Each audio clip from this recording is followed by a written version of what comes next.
네,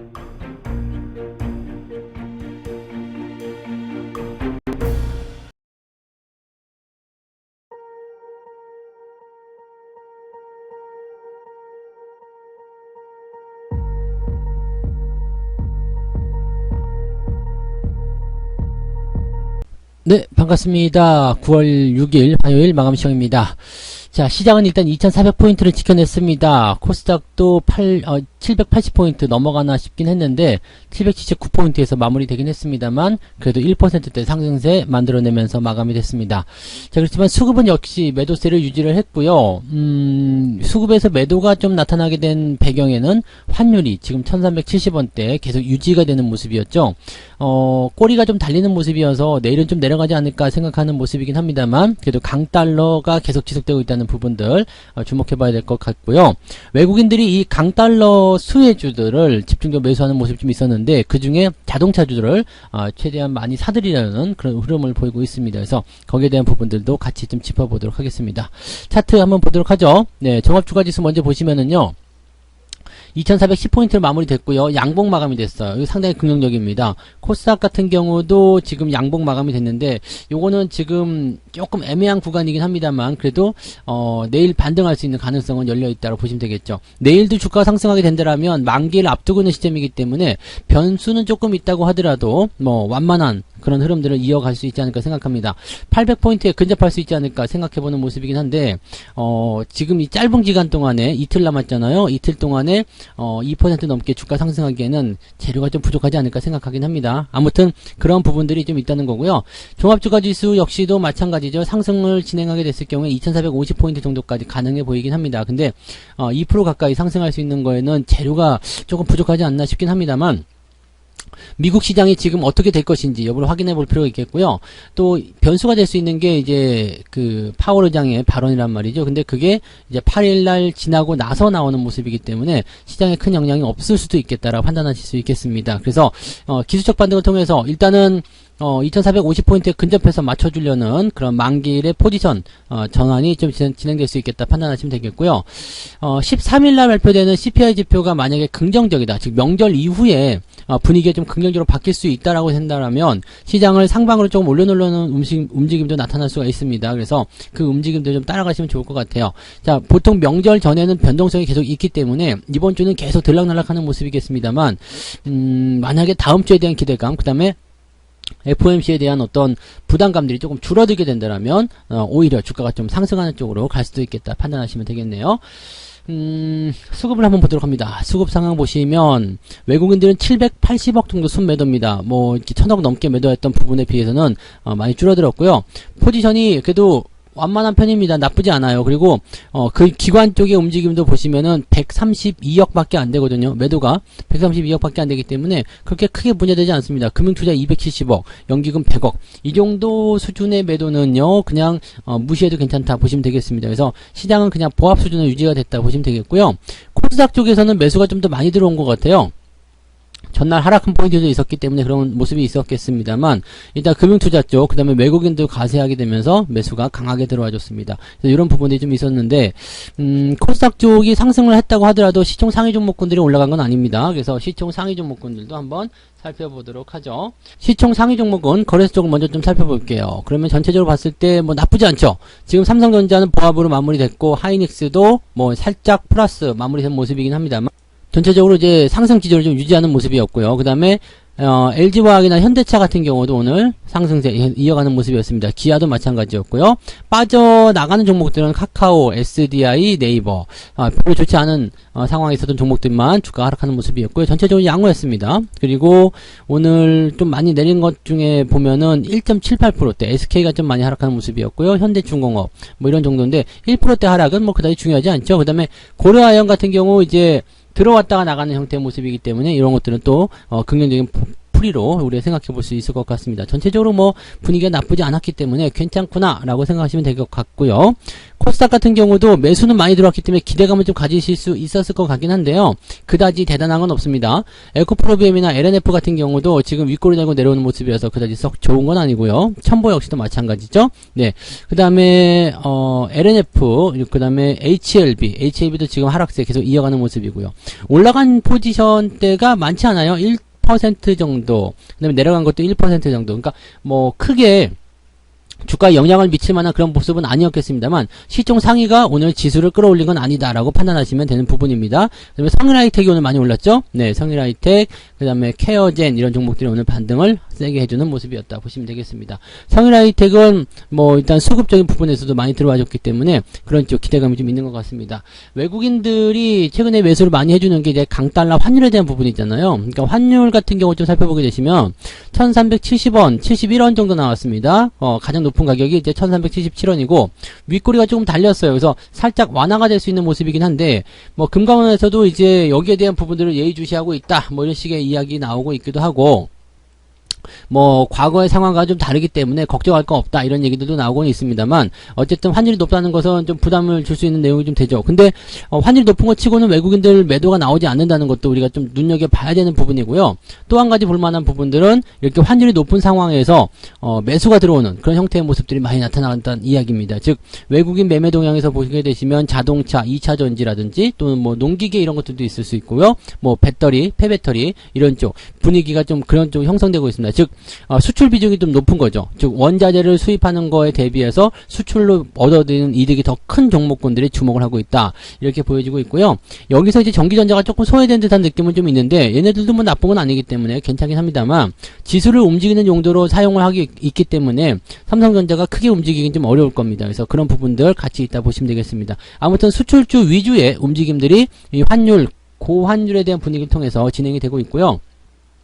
금융당국에서는 이런 고환율에 대한 그런 포지션들이 당분간 좀 지속될 것이다 라고 전망을 하고 있어요. 근데 환율이 더 올라간다는 어떤 포지션보다도 이 정도 상황을 유지하게 될 것이다 라고 보여지는 부분들이 더 강하다는 얘기죠. 그래서 환율이 올라가는 시점보다도 내려갔다 올라갔다 하면서 1350원 또는 1370원 또 즉 1300원대에서 1300원대 초반 요 구간대까지 큰 스펙트럼을 가진 변동폭을 가지게 될 것이다. 이런 식의 분석들도 나오고 있습니다. 그러니까 지금 현재 시점에서는 환율이 올라가는 것에 대한 부분들은 큰 문제는 없어 보여요. 대신에 계속적으로 상승하는 포인트가 나타나는 것이 아니라 이 정도 상황을 유지한다라는 것이 부담이 될 수 있겠죠. 환율이 지금도 약간은 부담을 준다라는 느낌을 가지고 있는데 더 올라가지 않는다라면 수급적인 측면에서의 어떤 부담감은 많이 줄어들게 될 테고요. 또 이 안에서 수혜주를 찾는 움직임이 나타날 겁니다. 그 중에 가장 수혜를 받는 또 가장 매수세를 많이 끌어들이는 업종군이 바로 자동차 종목이 된다라고 보시면 되겠죠. 그래서 외국인들의 자동차 종목군들 매수는 지속되고 있다는 걸 참고하시면 되겠고요. 최근에 한 두어 달 정도 현대차에 대한 매수가 제법 많이 들어왔습니다. 거의 1조 원 가까이 매수가 들어왔기 때문에 그쪽에 대한 부분들도 우리가 생각해 볼 필요는 있을 것 같아요. 네. 자, 개별주도 한번 살펴볼게요. 오늘 상승률 상위에 있는 종목들은 노르홀딩스, 그리고 노르홀딩스가 지금 우선주 쪽으로 상한가 두 번이나 나왔어요. 그 다음에 코리아 FT, 그리고 나노 CMS, RN2 테크놀로지 이런 오전에 상한가 들어갔던 종목들이 계속 상한가 유지하는 모습이었고요. 그 다음에 3기라는 종목이 강세 보여주는 모습이었습니다. 그 외에는 뭐 특이사항 없어요. 한 10% 정도 움직임이었고 그냥 개별적인 흐름이나 또는 매수세에 대한 포인트로 진행이 좀 됐습니다. 대신에 좀 시총이 크지 않은 종목들 위주로 오늘 상승세가 좀 두드러진 모습이었다라고 생각하시면 되겠습니다. 오늘은 상승폭이 조금 많이 있었다 보시면 되겠습니다. 3% 이상 올라간 종목이 굉장히 많았고요. 시장의 분위기는 그렇게 썩 대단하진 않았다라고 판단되더라도 오늘 상황을 보시면 4% 이상 상승한 종목은 222개. 그러니까 지금 대부분의 종목이 3% 즉 4% 범위 안에 많이 들어가 있다는 판단을 내리실 수 있을 것 같고요. 하락률을 먼저 좀 볼게요. 소리바다가 이제 상장 폐지 앞두고서 완전 폭락을 해버렸는데 이런 거 건드리시면 안 된다고 그랬죠. 네, 건드리면 큰일 납니다. 그래서 이런 것들은 왜 하시는지 모르겠지만 일단 이런 것들은 건드리시면 안 되고요. 네, 우원개발 이런 거 태풍 관련주들 이제 지나가고 나니까 급락세를 보여주는 모습이었고요. 대신에 하락에 대한 포인트가 많지 않습니다. 오늘 보시면 1% 넘는 종목군들의 숫자가 277개밖에 안 됩니다. 즉 마이너스 1% 범위 이상의 그런 어떤 상승률을 많이들 보여줬다는 얘기죠. 즉 상승에 대한 포인트가 제법 있는 하는 종목들이 많았다라고 보시면 되겠고요. 오늘 실질적으로 이제 여러분들 계좌 들여다보시더라도 플러스가 훨씬 더 많을 거고요. 마이너스 나오더라도 뭐 많이 빠지면 1%, 그 다음에 0. 몇 프로 이 정도였을 거고요. 조금 많이 빠진 종목은 뭐 특별한 재료를 가지고 있거나 아니면 시장의 어떤 업황의 분위기 이런 것들을 따라서 변동이 있었을 것이다 라고 생각하시면 되겠습니다. 대체적으로는 오늘 플러스 기조가 많이 있었기 때문에 계좌 상황으로 본다라면 오늘 1% 이상씩은 다들 올라갔을 거다라고 생각합니다. 그래서 계좌가 이렇게 움직여준다면 더없이 고맙죠. 시장은 올라가지 않는 상태에서 계좌가 올라간다라면 시장이 올라갔을 때 계좌가 딸려 올라갈 확률이 더 크기 때문에 네, 여러분들의 회복이 더 빨라질 수 있다라고 판단하시면 되겠습니다. 매매 동향 볼게요. 오늘 기관적 움직임에서는 삼성전자 매도가 있었습니다. 뭐 매도 규모가 많지는 않지만 지수가 올라가는 것을 막아내기 위한 움직임이었을 거라 생각합니다. 그래서 삼성전자, 하이닉스 이런 쪽에 매도가 좀 있었고요. 레버리지를 좀 매도를 쳐긴 했는데 레버리지를 어떻게 다룰 것인지는 좀 봐야 될 것 같습니다. 시장이 무조건 떨어진다 쪽으로 베팅하는 건 아닌 것 같고요. 물량 자체가 많지 않기 때문에 크게 부담이 없었던 것 같아요. 그리고 매수는 하나솔루션 지금 또 올라갔어요. 하나솔루션이 또 강세 보여주고 있고요. 그 다음에 현대차 자동차 매수를 지금 많이 해주고 있습니다. 현대차 쪽 매수가 있고요. 근데 자동차 부품주 쪽에서도 매수 유지가 되고 있습니다. 또 2차전지 쪽에서도 이제 뭐 코스닥에 있는 시총 상위 종목들을 제외하고요. 부품이라든지 그다음에 거기 들어가는 어떤 뭐 그 관련 종목군들 있죠. 그런 것들 위주의 매수가 좀 유지가 되고 있는 모습이 좀 있습니다. 기관도 그랬고요. 특히 외국인들이 그런 매수를 좀 많이 하고 있습니다. 오늘 뭐 성일하이텍이라든지 네, 그다음에 하나솔루션, SK하이닉스, 포스코케미칼, 기아, 현대차 있었고요. 뭐 그다음에 이런 쪽으로 지금 진행이 좀 됐다 보시면 되겠고요. 근데 삼성전자 같은 경우나 지금 LG이노텍 이런 것들을 매도를 하고 있는 모습은 일단은 뭐 LG이노텍 같은 경우는 뭐 다른 의미가 있겠습니다만 삼성전자 같은 경우는 지수를 더 이상 올리면 안 돼라는 느낌이었을 거예요. 그래서 그런 식으로 계속 잡아놓고 있는 모습인데 삼성전자를 계속 떨어뜨리지는 못할 겁니다. 그래서 떨어지려고 하면은 매도의 양을 좀 줄이거나 매수를 유입시켜서 주가를 좀 끌어올리는 형태로 가게 될 가능성이 높습니다. 그리고 팔아먹을 종목들은 계속 팔아먹고 있어요. LNF라든지 에코프로, 뭐 카카오, 하이브도 오늘은 또 빠진 모습이죠. 그러니까 이런 형태의 움직임들을 계속 보여주고 있다는 거 참고하시고요. 현대로템도 지금 팔아먹고 있는 모습이 좀 나타나고 있는데 아직은 규모가 크지 않기 때문에 매도가 꾸준하게 진행된다고 하더라도 오늘 같은 장에서는 뭐 특별하게 걱정거리를 가지실 필요는 없을 것 같습니다. 특이한 것은 인버스를 매수를 많이 해줬다는 이야기죠. 주가가 또 떨어질 수도 있다라는 어떤 변수라고 생각하실 수도 있겠습니다만 이것도 다른 의미로 해석을 하게 된다라면 일단 시장의 변동성에 따라서 해칭을 걸어줬다라고 보시면 될 것 같아요. 즉 시장의 상승 쪽에 베팅을 많이 하려고 하는 움직임이었지만 시장에 떨어질 수 있는 상황이 있다라면 여기에 대해서 해칭이 필요하잖아요. 그래서 인버스 쪽 매수를 조금 들어간 것이 아니겠는가 이렇게 판단을 좀 해봐야 될 것 같습니다. 즉 시장의 방향성에 대한 투자하기보다도 그냥 뭐랄까 보험적인 성격이라고 판단하시면 될 것 같아요. 네, 그런 정도의 움직임이라고 생각하시면 좋겠습니다. 전체적으로 봤을 때는 뭐 부담감이 크진 않습니다. 시장이 일단은 저점권 잘 유지하고 있고요. 2400포인트 같은 경우는 이번 만기일에 대한 대비 부분에서 저점권이다라는 인식이 들어갈 수 있기 때문에 그렇게 판단하시면 되는데 여기서 우리가 고민을 해야 될 것은 있습니다. 만기 이후에 방향이 어떻게 결정될 것이냐죠.